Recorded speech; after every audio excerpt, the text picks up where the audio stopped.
Jeudi 11 septembre 2014, bonsoir et bienvenue à tous et à tous. Voici le sommaire de la grande édition.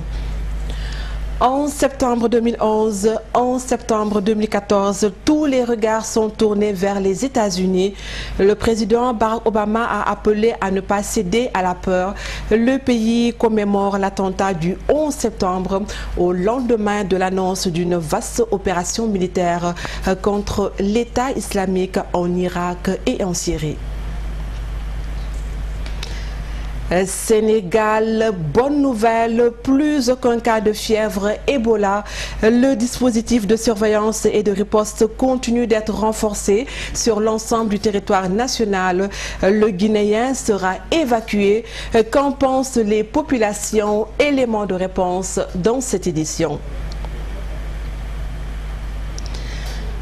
La baie de Hann se meurt, sa pollution a atteint des proportions telles qu'elle a été rangée parmi les plages les plus polluées au monde. Elle rassemble tous les problèmes de dégradation de l'environnement.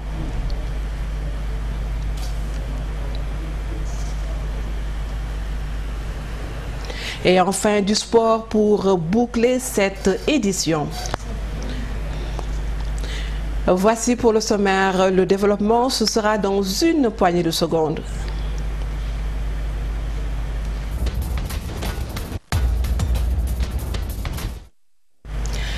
Merci de nous recevoir chez vous et ravi de vous retrouver également pour la présentation de la grande édition. Et nous ouvrons une large fenêtre sur la santé pour démarrer la même édition.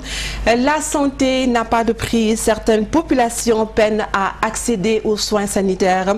C'est dans la dynamique de les venir en aide que la commune de Fann Amitié.e Biscuiterie a noué un partenariat avec l'hôpital Aristide Le Dantec, de concert avec l'Union nationale des consommateurs du Sénégal.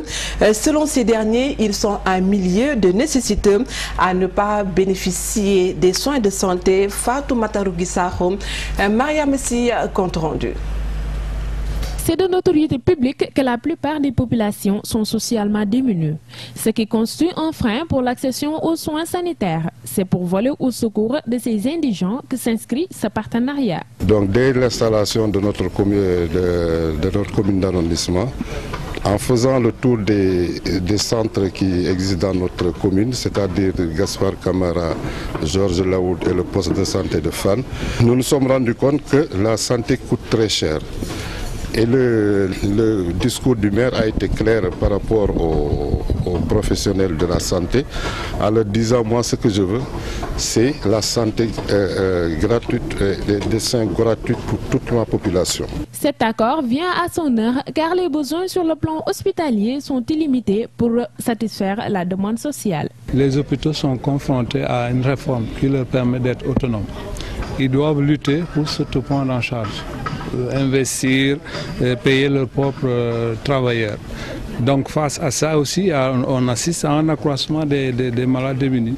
Ce qui fait forcément que le taux qui nous arrive ne peut pas du tout être pris en charge entièrement par les... La santé est primordiale dans un pays, cause pour laquelle l'Union nationale des consommateurs du Sénégal veut jouer son rôle pleinement, toujours dans cette dynamique qu'on lui connaît. La mission de l'Union nationale des consommateurs, que de veiller aux intérêts des consommateurs, la protection des consommateurs, le devoir de veille pour tout ce qui a trait à la santé du consommateur.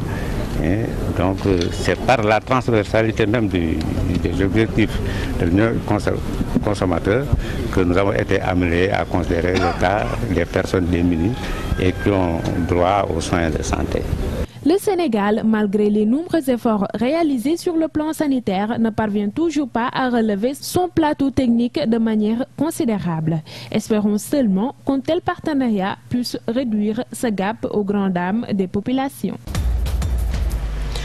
Je vous le disais dans les titres, il n'y a plus de cas du virus Ebola au Sénégal. Le ministre de la Santé confirme la guérison du jeune Guinéen interné à l'hôpital Fann.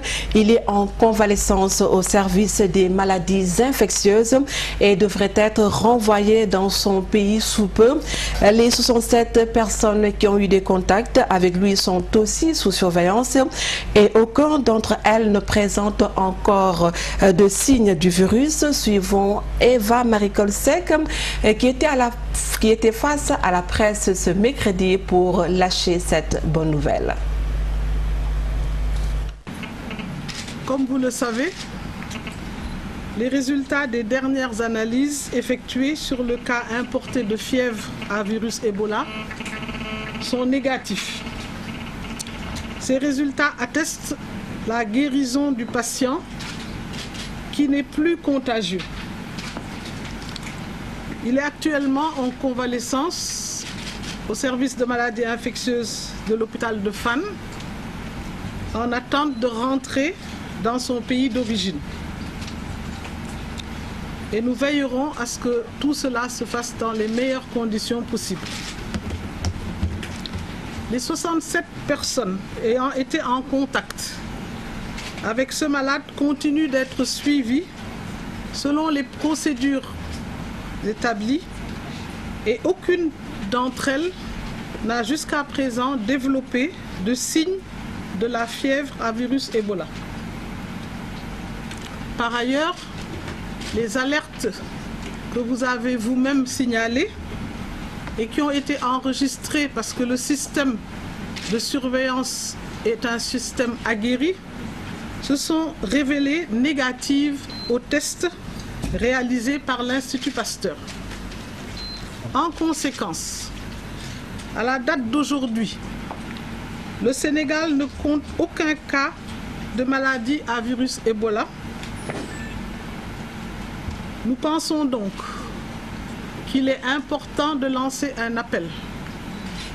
Et cet appel, le gouvernement le lance à la communauté internationale afin qu'elle prenne en compte la nouvelle situation au niveau du Sénégal, c'est-à-dire un pays sans cas de malade à virus Ebola. Cependant, la vigilance demeure toutefois de rigueur. Le dispositif de surveillance et de riposte continue ainsi d'être renforcé sur l'ensemble du territoire national, en particulier au niveau des frontières terrestres, aériennes et maritimes. Un corridor humanitaire est en cours d'aménagement à Dakar pour faciliter les opérations d'assistance des organisations humanitaires en direction des pays touchés. À l'instant, le ministre de la Santé, Eva Maricolsec. S'il est vrai que les Sénégalais se sont réveillés ce mercredi avec cette très bonne nouvelle de la guérison du Guinéen qui avait franchi la frontière entre le Sénégal et la Guinée pour échapper à la mise en quarantaine promise par les autorités sanitaires guinéennes, il est aussi vrai qu'aujourd'hui, pour le sentiment le mieux partagé, c'est que l'étudiant guinéen doit être expulsé. Voici les avis mitigé de quelques Sénégalais rencontrés. Plus de peur que de mal, Ebola, le cas importé est guéri et va retourner dans son pays d'origine dans les jours à venir. Annonce faite par le ministre de la Santé et de l'Action sociale, Eva Maricolsec. Mais malgré cette bonne nouvelle, la panique et la peur sont toujours dans le cœur de certains Sénégalais. C'est pitié de nous quoi, parce que franchement celui qui a amené le virus Ebola nous a vraiment fait peur. Maintenant on se méfie de tout le monde, même notre meilleur ami on se méfie de lui car Ebola c'est grave. Quand Ebola bi nun day li ci sunu xalaat le jeune Guinéen atteint par le virus Ebola nous a fait vraiment peur. On ne devait vraiment pas annoncer qu'il est guéri. Ça nous fait encore peur.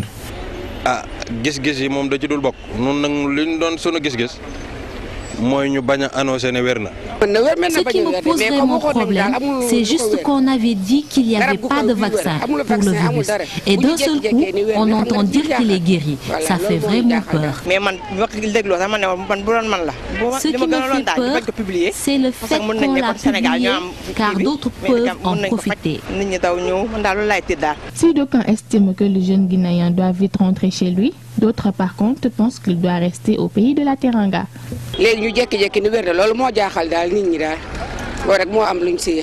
On a entendu dire qu'il a perdu ses parents.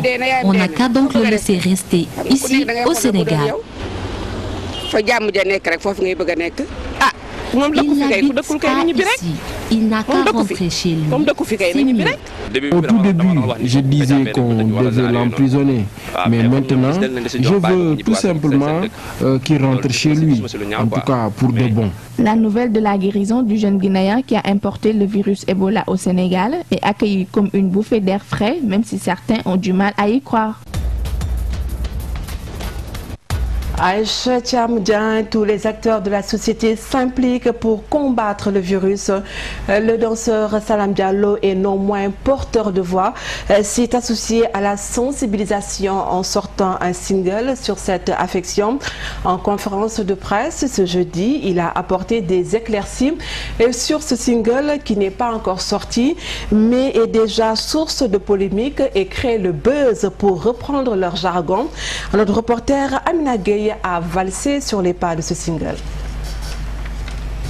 Suite à l'annonce d'une nouvelle création portant sur la terrible maladie Ebola, il y a eu une série de réactions outrées découlant visiblement d'un malentendu. À ma qualité d'artiste et de musicien, j'ai voulu coller à l'air du temps en sortant un morceau et une danse sur ce fléau. À mon humble avis, il s'agit surtout d'une invitée à la prudence et à un plus grand respect des règles d'hygiène.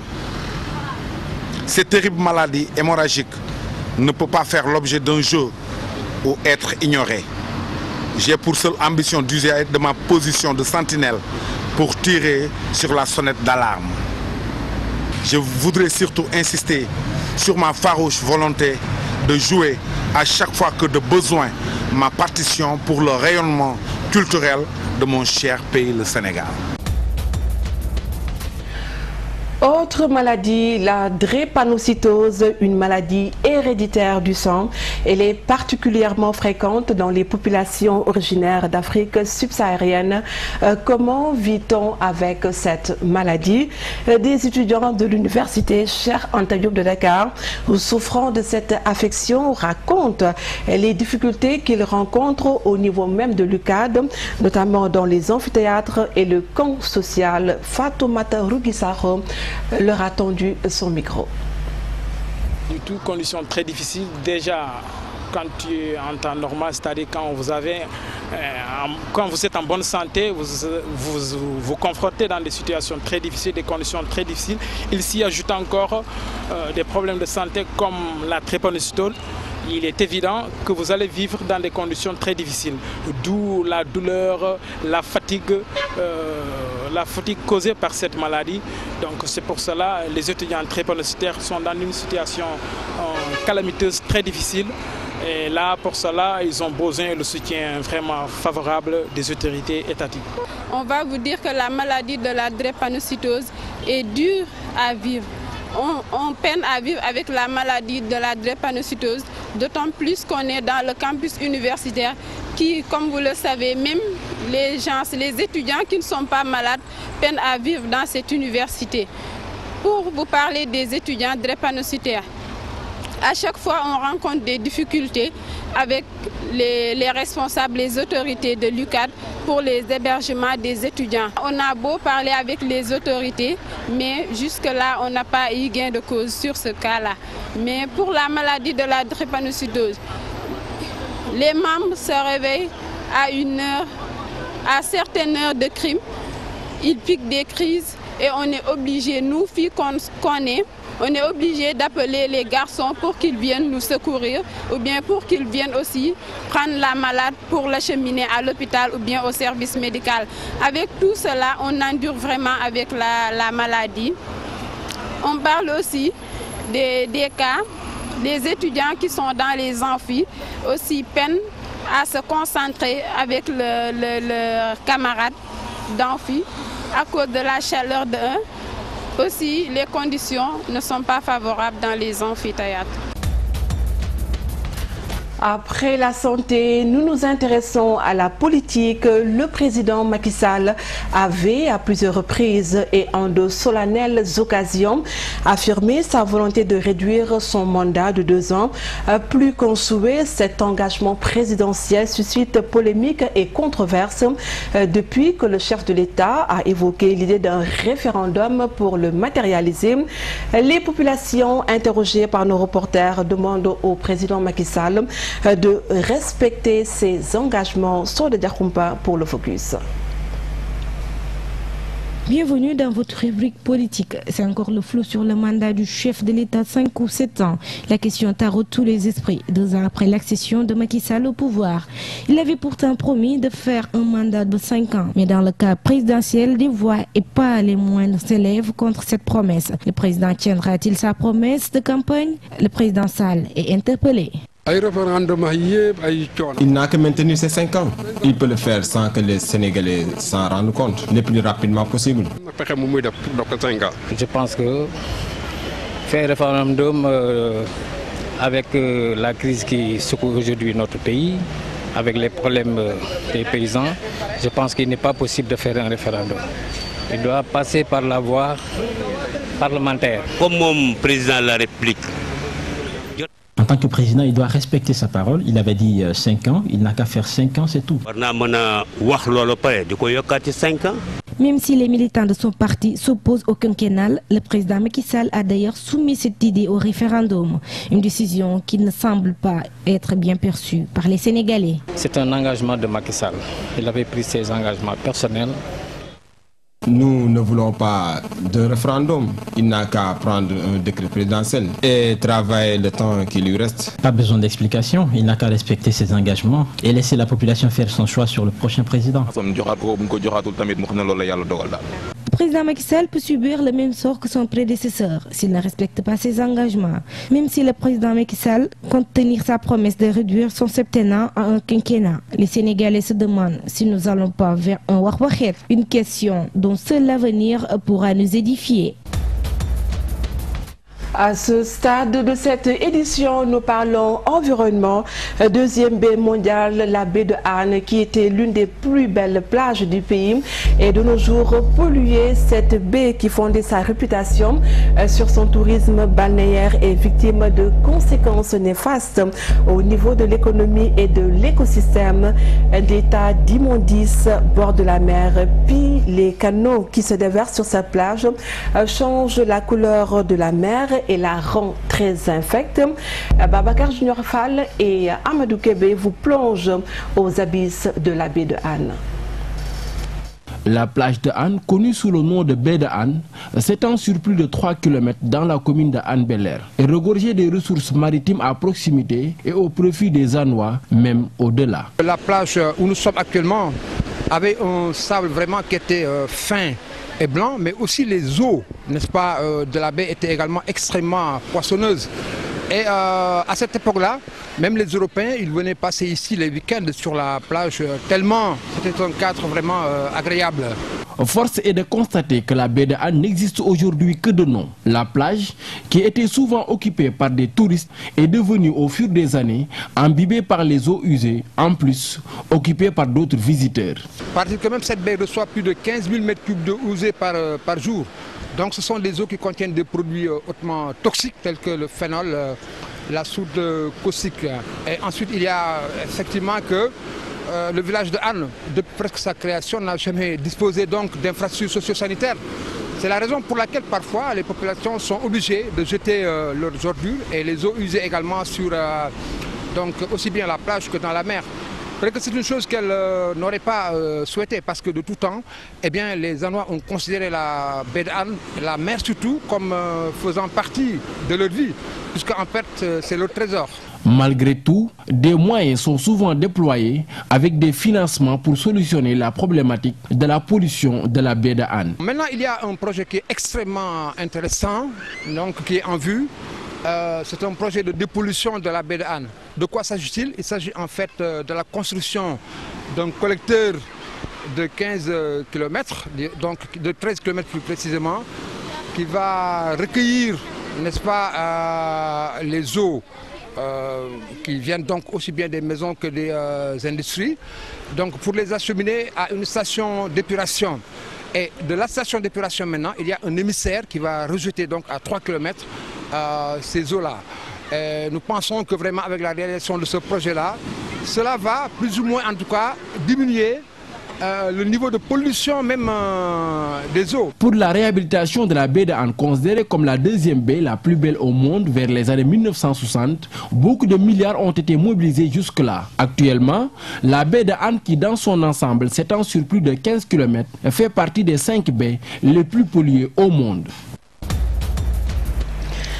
Babacar Junior Fall, après les eaux usées, nous parlons de l'eau potable. Coupure d'eau à Dakar et dans sa banlieue. L'accès à l'eau potable relève d'un véritable casse-tête, particulièrement dans certains quartiers. Pour certaines de ces populations, les bornes fontaines deviennent la seule alternative. Ces points d'eau sociaux et communautaires rares semblent faire l'affaire de tous en cette période de pénurie. Notre reporter Aïcha Tchambien nous est revenu de la borne fontaine. Suivez mon regard avec la complicité de Pape Sambasek. En 2014, l'accès à l'eau potable demeure toujours un casse-tête, particulièrement dans les quartiers populaires de la capitale sénégalaise. Pour certaines populations, les bornes fontaines deviennent la seule alternative. Tous les jours. Je viens ici tous les jours pour chercher de l'eau. C'est très dur. Ça fait des mois qu'on fait la même bouteille. C'est très dur. On paye l'eau et aussi la charité qui la transporte. Le cliché est le même, des cuves, des bidons, toutes sortes de récipients sont disposés en file indienne devant un vieux robinet qui crachote laborieusement le liquide précieux. Et les gérants des robinets publics profitent des pénuries d'eau. Bien sûr.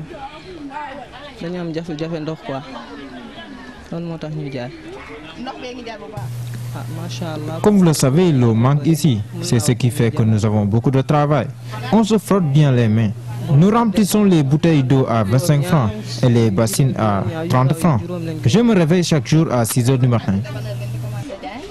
À partir de 6 h, comme on dort, 6 h là. Le charretier explique ici son travail. ndox mi de gis ngeen ko chaque jour ñu ngi ci di root ñu ñuy fay ñuy yeegal ci étage yi te loolu métti na ci gaay moom dañuy fay ci ndox métti na ci ñoom la métti nañ ci ñun kon ñun ñëpp la métti waaw. Si ça ne dépendait que de nous, l'eau serait disponible tous les jours. On nous paye chaque fois 200 francs ou bien 300 francs pour transporter l'eau. Et on parvient à gagner 2000 francs, voire 3000 francs par jour.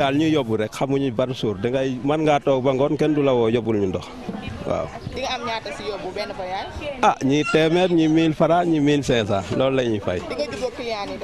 waaw dinañ leen jàppale it jubóog ñoom waaw. Dans les quartiers populaires, l'eau est une denrée très prisée, au point que certains en ont fait leur gagne-pain. Pour survivre, certains habitants de la capitale n'ont qu'une seule alternative, s'abreuver à la borne fontaine du quartier, communément appelée robinet mbed. Sur l'international, je vous le disais dans le titre également, 13 ans après le 11 septembre 2011, on se trouve à nouveau au sein d'une nouvelle guerre. Or, le monde ne semble pas avoir tiré les bonnes leçons des guerres contre Al-Qaïda. Et l'Occident sait comment commencer une guerre au Moyen-Orient, mais ne sait toujours pas comment la finir. Birama Kamara pour le récit. Le souvenir des attentats du 11 septembre 2001 résonne différemment cette année de la victoire contre Al-Qaïda et de la poursuite de ses dirigeants. Il ne reste qu'un goût amer. Washington, qui avait proclamé la guerre mondiale contre le terrorisme, a autant perdu sur le front intérieur qu'extérieur. L'organisation de Ben Laden a aussi perdu nombre de ses dirigeants et une grande partie de ses capacités à lancer des opérations d'envergure contre les intérêts occidentaux. Mais aujourd'hui, les intérêts occidentaux au Moyen-Orient ne sautent plus aux yeux comme en 2001. Les Américains cherchent plutôt à se désengager de cette région, quels que soient les efforts des acteurs régionaux pour les y maintenir. Quand l'ancien président américain George Bush fils disait qu'il avait été pris de court en 2001 par les attaques contre les États-Unis, on se moquait de lui. Quelque chose du même genre est arrivé avec son successeur Barack Obama lors de l'exécution du journaliste James Foley le 19 août. Or, le président actuel insiste pour dire qu'il ne ressemble pas à son prédécesseur et promet de ne pas commettre les mêmes erreurs. Il n'en reste pas moins qu'il s'efforce lui aussi de constituer une alliance internationale et régionale pour mener la guerre, cette fois contre l'État islamique en Irak et au Levant. Or, l'histoire ne se répète jamais et la principale différence entre le 11 septembre de jadis et celui d'aujourd'hui réside dans la différence entre l'État d'Al-Qaïda en Afghanistan en 2001 et l'État islamique en Irak et en Syrie aujourd'hui. D'un septembre, l'autre. Une des sources du désespoir est que le monde ne change pas, ni ne tire des leçons du passé. On se trouve sans doute au seuil d'une nouvelle guerre. L'important est de savoir non pas comment la commencer, mais comment la finir. Sachez également que les 28 ambassadeurs représentants permanents des pays de l'Union européenne à Bruxelles ont décidé de lancer une deuxième vague de sanctions après celles imposées début août. Ces sanctions avaient été demandées par les chefs d'État et de gouvernement dans leur sommet du 30 août. Il aura fallu près de 2 semaines pour les mettre en place car les Européens cherchaient une formule qui leur permette de tenir compte de l'évolution de la situation sur le terrain. Le détail exact de ces nouvelles sanctions ne sera connu que lors de leur publication au journal officiel de l'Union européenne prévu pour ce vendredi, mais on dispose déjà de plusieurs indications sur leur contenu. Les nouvelles sanctions économiques à l'encontre de la Russie seront en quelque sorte réversibles. Elles pourront être suspendues si jamais les Européens estiment qu'un cessez-le-feu crédible est en vigueur et que les négociations progressent suffisamment. Elles vont frapper plus intensément les secteurs économiques déjà concernés par le premier train de sanctions. Il s'agit de l'énergie, de l'armement, des marchés financiers ou encore des biens à double usage civil et militaire, en l'occurrence par exemple pour tout ce qui concerne l'extraction pétrolière en mer. On sait aussi que les activités pétrolières de sociétés semi-publiques comme Gazprom, Rosneft ou Transneft seront directement touchées par des restrictions d'accès aux marchés financiers avec interdiction d'emprunter sur les marchés européens, ce qui vaudra aussi pour des entreprises du secteur de la défense. Par ailleurs, les interdictions de visa Schengen et la confiscation des avoirs seront étendues à des dirigeants criméens, des séparatistes du Donbass et des oligarques russes. Après l'annonce de ce nouveau train de sanctions, la monnaie russe, le rouble, a atteint un record à la baisse ce jeudi face au dollar. Le dollar a dépassé 37,51 roubles. Cela dit, le reste de l'actualité internationale passe par nos confrères de l'AFP. Barack Obama prêt à frapper l'État islamique en Irak comme en Syrie. Dans une allocution solennelle à la veille du 13e anniversaire du 11 septembre, le président américain a promis de détruire à terme le groupe djihadiste. Il prévoit d'étendre les raids menés en Irak depuis un mois, de soutenir les forces irakiennes, mais aussi l'opposition syrienne modérée. Celle-ci a salué le plan américain, tout en appelant à agir aussi contre le régime de Bachar el-Assad. Oscar Pistorius attend son verdict. Après 6 mois de procès, la juge a commencé à lire le jugement qui devra dire si le champion handisport sud-africain est reconnu coupable du meurtre de sa petite amie, qu'il jure avoir confondu avec un cambrioleur. Dans la lecture des attendus, la magistrate a mis en cause les principaux témoins de l'accusation. Oscar Pistorius risque la perpétuité.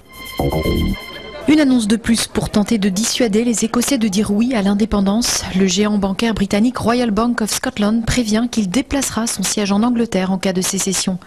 L'entreprise emblématique basée en Écosse depuis près de 300 ans met en avant les conséquences économiques négatives si le oui l'emportait. La pauvreté s'étend, s'enracine et une part croissante de la population française en est réduite à la survie. C'est ce que révèle une étude rendue publique par le Secours populaire. Une fois avoir payé le loyer et les charges, il reste en moyenne moins de 6 € par jour pour vivre à des milliers de personnes aidées par l'association qui a reçu plus de 160 000 ménages dans ses permanences en 2013. Oscar Pistorius ne sera pas condamné pour meurtre. La justice a estimé que le champion paralympique sud-africain n'avait pas tué intentionnellement sa petite amie en 2013, ce qui laisse ouverte l'option d'une condamnation pour homicide involontaire ou d'un acquittement, suite du verdict vendredi. L'Union européenne a trouvé un accord pour sanctionner de nouveau Moscou pour son rôle dans le conflit dans l'est de l'Ukraine. Ces mesures économiques doivent entrer en vigueur vendredi, mais elles pourraient être levées selon les résultats d'une évaluation effectuée sur le terrain fin septembre. La réaction de la Russie ne s'est pas fait attendre. Elle prépare ses propres mesures de rétorsion contre les pays occidentaux qui la sanctionnent. Pour eux, le référendum sur l'indépendance écossaise est une véritable aubaine. Des centaines de milliers de Catalans se sont rassemblés à Barcelone. Ils réclament le droit de voter sur le maintien ou non de leur région dans l'Espagne. Contrairement à Londres, Madrid refuse tout référendum régional d'autodétermination. Malgré tout, le président de la Catalogne compte faire adopter prochainement une loi autorisant une consultation. La police des polices pointe une défaillance individuelle après le vol cet été de plus de 50 kilos de cocaïne dans les locaux de la police judiciaire à Paris. Depuis le 6 août, un policier a été mis en examen et écroué dans cette affaire. Dans son audit, l'IGPN soulève en outre 2 problèmes, la vétusté du 36, surnom du siège de la PJ, ainsi que la question de la gestion des scellés de drogue devenue un casse-tête pour les enquêteurs. Avant de perdre les os, pourquoi ne pas plonger dans l'eau avant l'arrivée de bébé pour prendre quelques clichés? Plus original qu'un jardin en fleurs, des Chinoises enceintes ont choisi la photo sous-marine pour immortaliser leur ventre rebondi. Un petit bain en studio avant de se jeter dans le grand bain de la vie de parents. Voilà, merci pour la page internationale. À présent, voici la page sportive de la grande édition avant certainement de la boucler.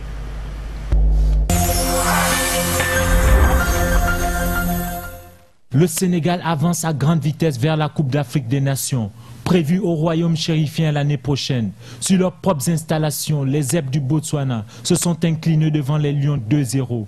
L'enfant prodige du football sénégalais, Sadio Mané, ouvre le score à la 33e minute sur une passe minutieuse de Mame Biram Diouf. En seconde période, le Sénégal continue de dérouler son jeu sous les yeux avisés du sélectionneur national Alain Giresse, toujours debout au bord du terrain.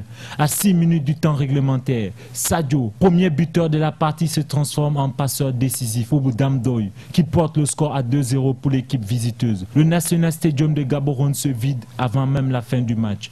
Le Sénégal gagne son deuxième match consécutif en éliminatoire et garde tout naturellement sa première place du groupe G devant la Tunisie qui, comme le Sénégal, compte dans cette poule 6 points mais avec une moins bonne différence de but.